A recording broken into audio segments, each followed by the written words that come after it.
Once upon a time, there was a king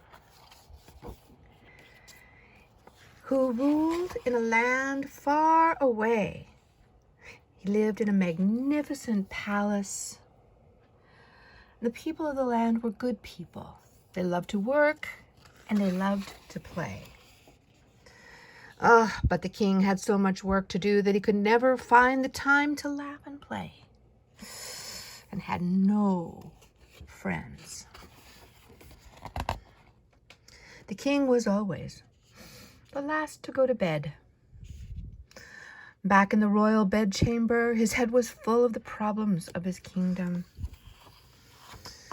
He found it difficult to sleep, so he climbed on top of the ebony bedpost and bounced on his bed.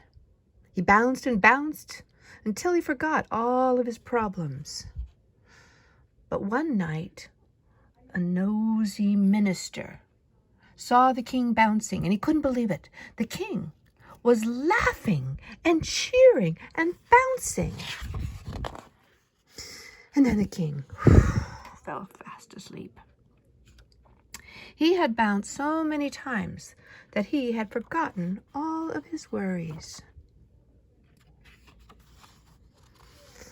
And by the next day, because of the minister, everybody in the land knew that their king bounced on this bed at night.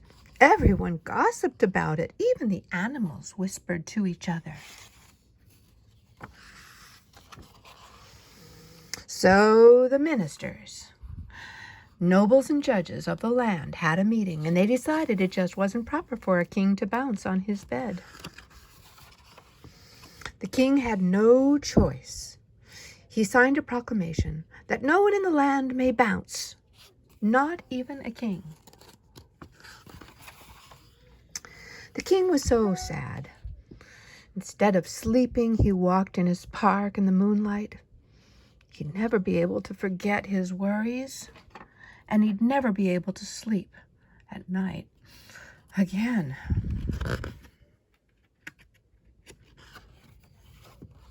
The king was so tired that he became very ill. The most famous doctors in the land came to his bedside, but there was nothing they could do for their king. The king was dying.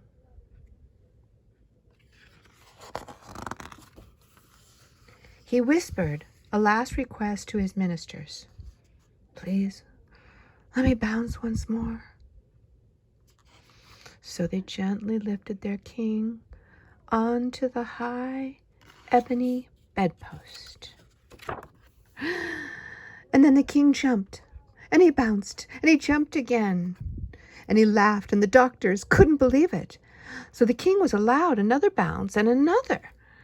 The more he bounced, the happier he was, and the stronger he felt.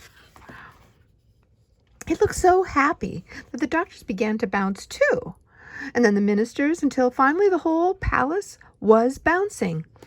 And soon everyone in the land was bouncing. They laughed and cheered, "Long live King Bounce the First."